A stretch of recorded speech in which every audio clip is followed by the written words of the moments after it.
Sejarah perencanaan pembangunan di Indonesia.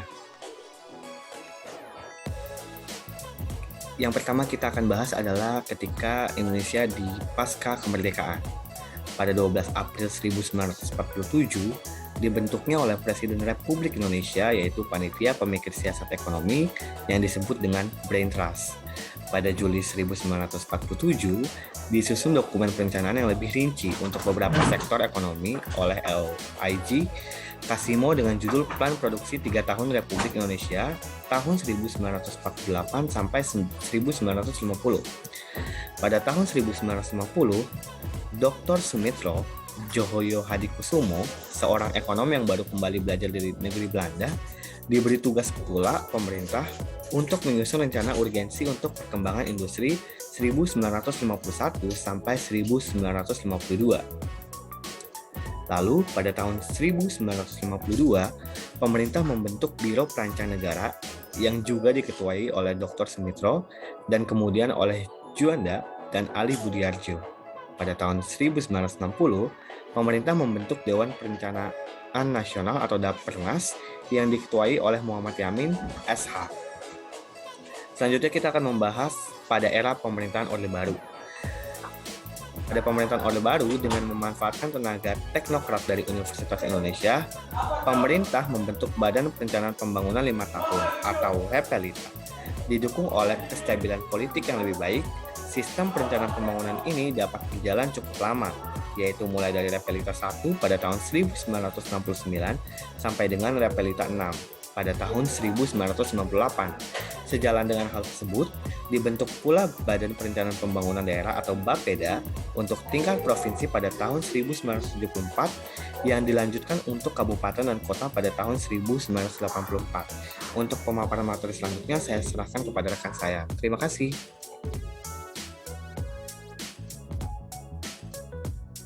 Baiklah, saya Jan Fadila akan melanjutkan presentasi dari rekan saya, yaitu adalah mengenai peranan perencanaan pembangunan daerah. Ada dua alasan utamanya, yaitu adalah pertama, karena adanya pelaksanaan otonomi daerah mulai dari tahun 2001 yang menyebabkan peran pemerintah itu menjadi semakin penting dalam hal mendorong proses pembangunan di daerahnya masing-masing maupun secara nasional ya, atau yang disebut dengan pembangunan nasional. Yang kedua itu adalah karena semakin banyaknya terjadinya pemekaran daerah sehingga jumlah daerah pun semakin banyak. Di Indonesia saja sudah mencapai 500-an yang terdiri dari provinsi maupun kabupaten. Next.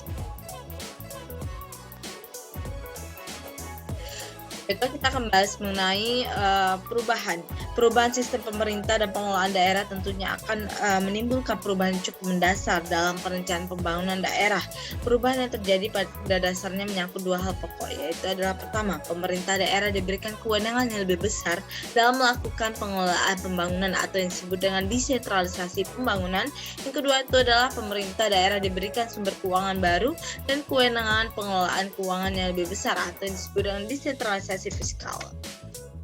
Selanjutnya, ada mengenai Undang-Undang Nomor 25 Tahun 2004 yang mana tujuan dan sasaran utamanya dalam penyusunannya adalah untuk menyesuaikan sistem perencanaan pembangunan nasional dan daerah yang berlaku di Indonesia dengan prinsip pelaksanaan otonomi daerah tersebut.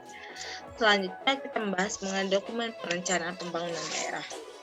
Produk akhir atau output dari suatu perencanaan ialah dokumen perencanaan tertulis, yang mana dokumen perencanaan pembangunan ini pada dasarnya merupakan dokumen publik yang proses penyusunannya dan penerapannya itu dilaksanakan sesuai dengan ketentuan perundang-undangan yang berlaku. Perencanaan pembangunan daerah pada dasarnya adalah bersifat multidisipliner karena cakupannya itu cukup luas, mencakup aspek ekonomi, geografi, sosial, budaya, politik pemerintah, dan fisik. Oleh karena itu, penyusunan perencanaan pembangunan daerah memerlukan suatu tim perencana yang membuat beberapa keahlian dalam ilmu serta pengalaman yang cukup.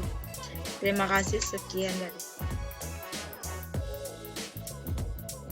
Oke, selanjutnya kita akan membahas mengenai perubahan istilah dari perencanaan ekonomi menuju istilah perencanaan pembangunan.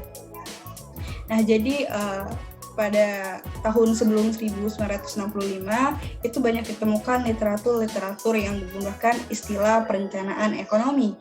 Namun setelah tahun 1965 banyak ditemukan di literatur itu sudah tidak menggunakan istilah perencanaan ekonomi, namun menggunakan istilah perencanaan pembangunan. Perubahan istilah ini terutama disebabkan oleh beberapa pertimbangan ilmiah, seperti yang pertama, peningkatan kemajuan ekonomi dalam bentuk pertambahan pendapatan per kapita itu ternyata belum dapat menjamin terjadinya kemajuan pembangunan yang menyeluruh.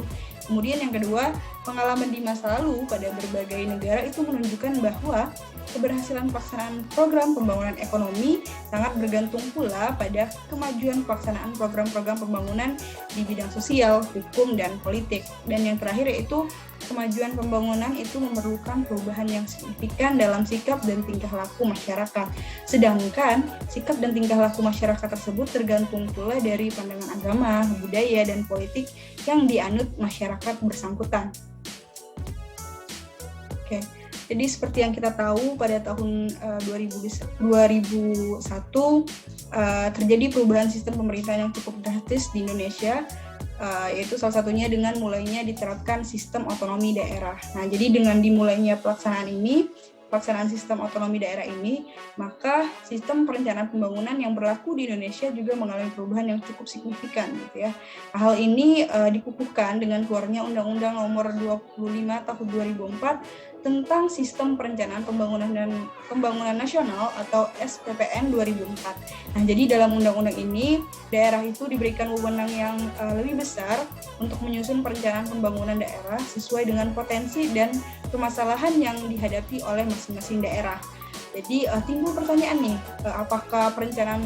apakah diperlukan penyusunan dokumen perencanaan pembangunan daerah atau cukup hanya menggunakan dokumen perencanaan pembangunan pada tingkat nasional saja yang berlaku untuk seluruh daerah.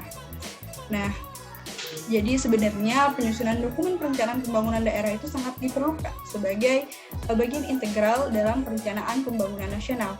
Alasannya kenapa? Jadi karena potensi pembangunan masing-masing daerah itu umumnya sangat berbeda, baik dari segi geografisnya, sumber daya alamnya, sumber daya manusianya, kemudian kondisi ekonomi, sosial, dan budaya itu sangat berbeda. Jadi kemudian perbedaan potensi pembangunan daerah ini itu menyebabkan kemampuan daerah untuk bertumbuh dan berkembang menjadi tidak sama antara daerah yang satu dengan daerah yang lain. Makanya dokumen perencanaan pembangunan daerah itu sangat diperlukan agar setiap daerah itu bisa melakukan perencanaan pembangunan sesuai dengan potensi yang dimiliki oleh masing-masing daerah tersebut. Sekian dari saya, akan dilanjutkan oleh rekan saya. Baik, selanjutnya yaitu Orde Reformasi. Pada permulaan Orde ini, perencanaan pembangunan mengalami perubahan yang cukup signifikan dan dokumen yang digunakan bernama Program Perencanaan Pembangunan Nasional atau Propenas dan Program Perencanaan Pembangunan Daerah atau Propeda untuk tingkat daerah. Pada tahun 2001 terjadi perubahan sistem pemerintahan yang cukup drastis, yaitu dengan dimulai diterapkannya sistem otonomi daerah.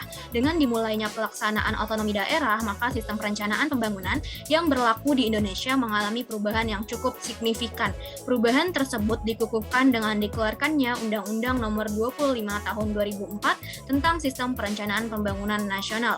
Untuk mendukung pelaksanaan sistem perencanaan tersebut, pemerintah juga memberikan dukungan dana untuk daerah sebagaimana yang telah diatur dalam Undang-Undang Perimbangan Keuangan Pusat dan Daerah Nomor 33 Tahun 2004. Adapun pentingnya perencanaan pembangunan, yang pertama yaitu mekanisme pasar belum berjalan dengan sempurna, yang kedua adanya ketidakpastian di masa depan sehingga diperlukannya perencanaan pembangunan guna menghadapi ketidakpastian di masa depan.